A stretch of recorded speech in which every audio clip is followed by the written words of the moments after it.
Drafts.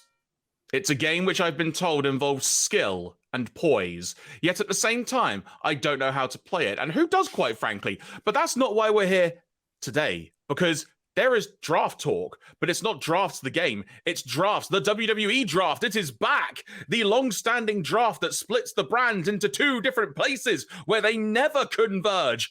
Ever, do they? Never, ever. Hello, everyone. Welcome to BunkaMania Wrestling. I am the giraffe, me, Jeremy Graves. Joining me is the Dekker, Dane, Mr. Ian Bolton, as we are here to talk about Draft, the WWE Draft, the long-standing draft, which never, ever gets broken, at least after a week.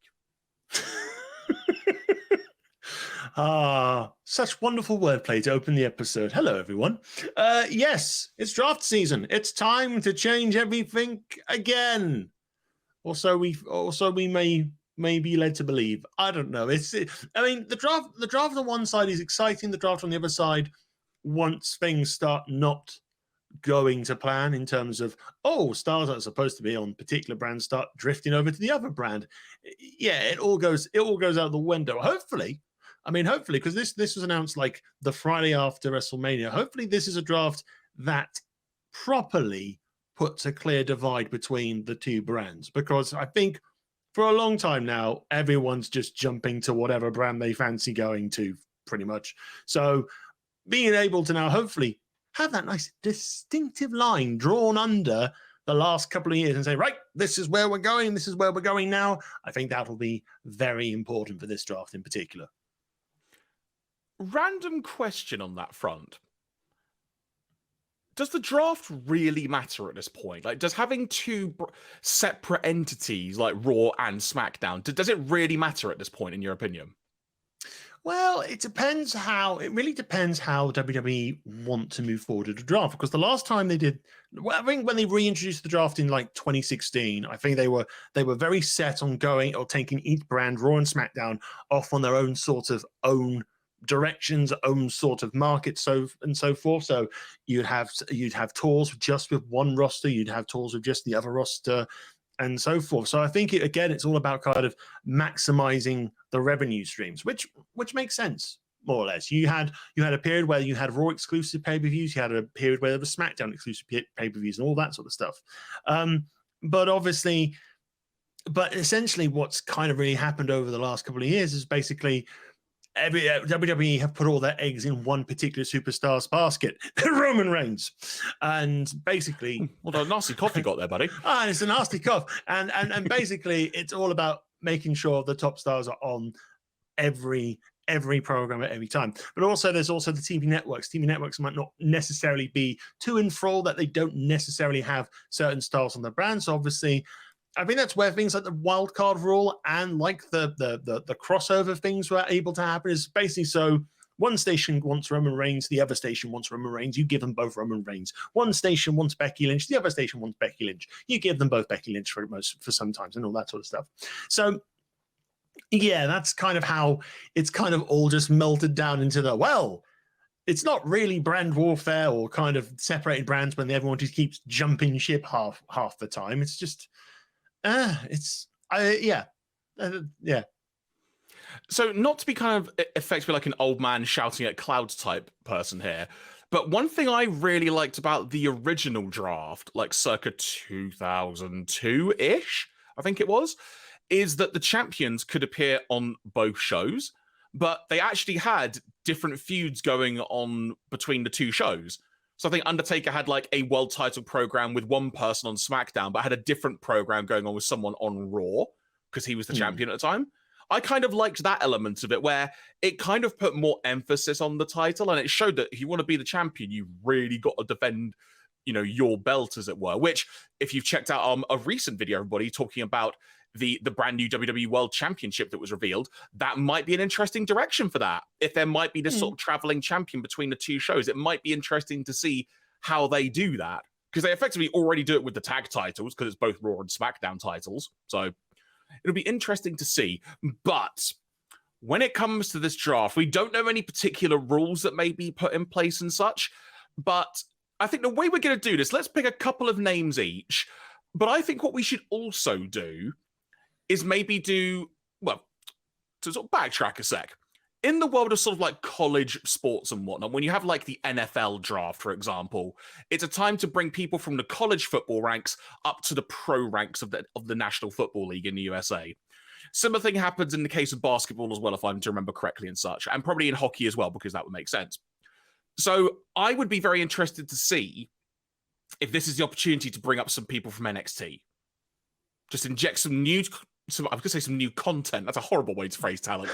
Bring in some new wrestlers into the fold, as it were, to just kind of maybe freshen things up a little bit more. Because one would assume, for example, this would be the perfect time to bring up Bron Breakker. It could. It depends what's going on with him in NXT at the moment. Because at the time of recording this, we've got NXT Spring Breaking going on, and Braun's turned heel. Yeah, Breaker's turned heel. He's having a feud with Chase University at the moment. I think it's kind of like a filler feud at the moment. So it might just be his last sort of mini thing to sort out before he goes somewhere. Who knows? But no, I think it's time for certain NXT talents to finally make the leap over to the main roster. Cameron Grimes is one of them. He's been kind of in purgatory for a while because I think his last televised NXT match was in November 2022. We haven't really seen him since, but we've seen some photos. He's looking incredibly jacked and muscled up. So he's clearly ready to go on the main roster. It's just when. And hopefully, when the draft kicks off this Friday, because it's starting on Smackdown this Friday, the 28th of April, and it's going to continue on the Bank Holiday Monday edition of Raw. So hopefully we'll see Cameron Grimes make a move. I mean, a lot of things are up in the air because there's quite a good number of talents in NXT who could theoretically now make that transition. Like, for example, Pretty Deadly, that being Elton Prince and Kit Wilson, he says, looking at the WWE roster page, fully admittedly. But I think there's a tag team. If you want to bring them up, great time to do it. Yeah, especially as well, the Creed brothers. You can bring them up as well. Because obviously that one of the things that's kind of noticeable obviously with drafts as well is how tag teams might get pulled apart very aggressively, and I think there's been lots of rumblings about Street Profits going their separate ways. I think the draft is probably where it's going to happen, but we're not going to have like one of them turns heel and just blast the other one. I think it's kind of like when the New Day got drafted and Kofi and Xavier went over to Raw while Big E stayed on SmackDown. So it's kind of like that sort of pulling the teams apart. And I think there's a couple of teams at the moment that will probably see that happen. Street Profits, I think, will be one. I think another one's going to be Alpha Academy, probably, because... Oh, really? Okay. Oh, because of the whole modeling thing. That would make sense. Yeah, so I think Otis will probably transition over to Maximum Male Models to be Otis. And then Chad Gable can finally have that singles run everyone really wants him to have, me especially, all that sort of stuff. But yeah, going back to like talent from NXT, again, quite good. I mean, you never know if Carmelo Hayes somehow loses his belt to Grayson Waller tonight at Spring Breaking. Hayes becomes a viable candidate. Even Waller becomes a viable candidate. Zoe Starks, viable candidate. There's a lot. I think that's actually quite refreshing with NXT to see that there is quite a good number of talent ready to go. And sometimes there's always just the one NXT talent here and the one NXT talent there. But right now, NXT has like a good sort of number of stars that can make that leap. Hopefully WWE doesn't gut it completely. So then basically we have to start building up again. But no, it's probably going to be quite promising for NXT this weekend. I have a very random question to ask, but I assure you, me asking it has logical sense to it. Well, logical sense by WWE website standards. Is Snoop Dogg part of the WWE roster? I don't think so, no. Even if he's listed on the page, he's probably not part of the draft. Because on the roster page, there is what I'm now going to call a famous photo of him doing that people's elbow at WrestleMania, which also makes it look like he's also doing a mid-air dab. It's quite spectacular. So I'm now wondering, is Snoop Dogg going to make a surprise appearance and now suddenly be drafted? Obviously, I'm saying that in jest, folks. Who knows? But I believe there is a list of eligible stars already available. Oh, okay. Do tell. So, so WWE did release the list of eligible names. I think there's about 90 odd on this list. Oh, flipping heck, okay. I suppose the way to phrase that is, from what you can tell, are there any special conditions or any special omissions from it? Let's have a look. I'm just skimming through quite quickly here. Mhm. I do not see a John Cena. Oh, the pun! I cannot see him. He's not on the list. I tried not to acknowledge that for you. I'd really tried. Randy Orton's not on this list, mostly because he's injured. I think people who are injured are probably not on this list at the moment. So I can't see. Can I see Big E on this list? I can't see no, Big E's not on this one, even though AJ Styles is. So hopefully, he was out injured with an ankle injury. Yeah, so hopefully that's on the mend. So do you know what? If there's ever a time to bring someone back into the fold, draft AJ. I don't know what brand he's technically on. Yeah. I can tell you. Hang on. He had a broken ankle. He is part of the Raw roster, per got the words there eventually, per the WWE website. Yes. But no, I mean, I don't see any other names right now sticking out like a sore thumb, like missing.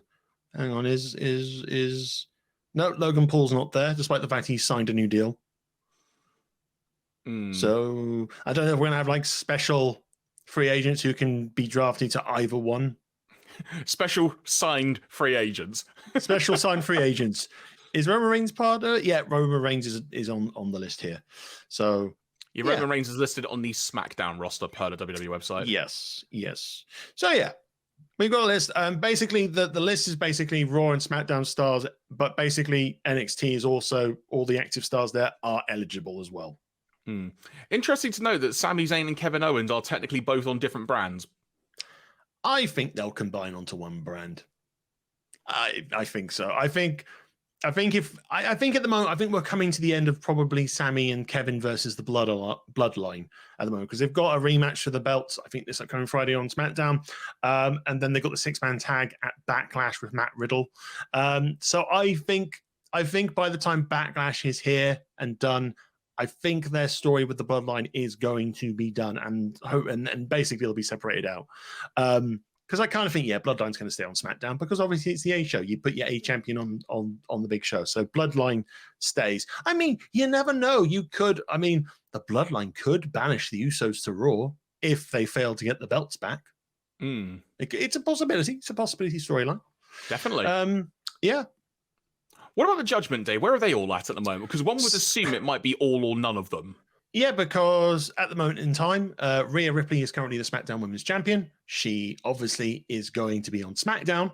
I imagine Judgment Day will probably follow suit because the current people that they're feuding with, Latino World Order or the former Legata del Fantasma, correct, they're all on SmackDown. So it kind of makes sense to kind of bring them all onto the same brand so we don't have any of this sort of cross-brand nonsense going on. Could be wrong. Could be a couple of people go over. Who knows? I would be quite stunned if they did split up Judgment Day, but anything's possible with this draft. Considering it's going to shake the core of the WWE forever. It's basically, we're going to separate a couple of teams that you do like because we now want to see them as single stars. Case in point, Street Profits. Yeah, and I would, this is just me throwing pure speculation at, I would assume Angelo Dawkins will get drafted to SmackDown so that Bianca and Montez can still travel together, given that they are actually married. Yeah, there is that possibility. I mean, you never know. The thing I don't want to see happen, with draft is this championship swap bollocks that we had last time with Survivor Series, that god-awful awkward moment between Becky and Charlotte with legitimate rage with one another. Can we get that saying on a t-shirt? Championship swap bollocks. If you want it, say it in the comments, folks. But I hope so as well. I hope that it's very definitive. That's what I want this draft to be. No matter, we don't know how many people are going to move realistically. Is it going to be like a couple of picks a show? There's still a lot of permutations to happen. But one thing that's going to be the most interesting part of this draft, to sort of gradually bring this conversation to a close here, the thing that's going to be most interesting, in my opinion, is how long is this going to be enforced? And is it going to present potentially some very interesting matchups that you may just immediately think, oh, they're on the same brand now. That would be cool. Like we mentioned AJ Styles, for example. There's a ton of people he could face at this point who we've not seen him face. Heck, I wouldn't mind seeing him and Cody because, that'd be good fun. Yeah, that would be good fun. Very good fun indeed. So yeah, that's going to be also another fun fact. Naomi is still listed as part of the roster. Someone needs to probably update that. Someone probably needs to update that a little bit. But yeah, I'm with you. I think for me, like I said at the start of this video, I think the important thing for me with the draft is this is definitive. This is line in the sand. This is where you're staying for the next year and a bit until we do the draft again, because you will completely undo everything you've set out to do with the draft within if you immediately within like 2 weeks go, well, crossover. So obviously, because they're going to do the draft, they're doing the draft this weekend, Backlash is next weekend. So basically, I think what's kind of probably happened is the draft picks are made, and the second Backlash is done, the roster's in effect. Yeah, they'll kind of be like the little grace period, if you will. Yeah, because they kind of had that. They kind of had that when they did it in 2016 initially, when obviously we didn't know where certain championships were going, because obviously we had the Shield triple threat. Dean was going off to Smackdown.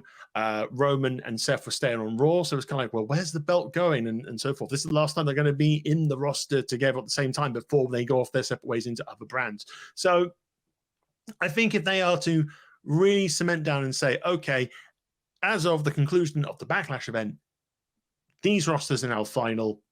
There are no swapsies. Obviously, there'll probably be that last minute tinkering, because you always have that sort of, well, we've done a quick change. This person's been traded back to Raw. This person's been traded to SmackDown. All that sort of stuff. So there are still things happening. I mean, and they kind of did that a little bit at the start of the Ray and Dom story, because Ray was on Raw and he managed to get a trade over to SmackDown. So those sort of things can still work. But I think basically it's don't insult the audience intelligence on this again.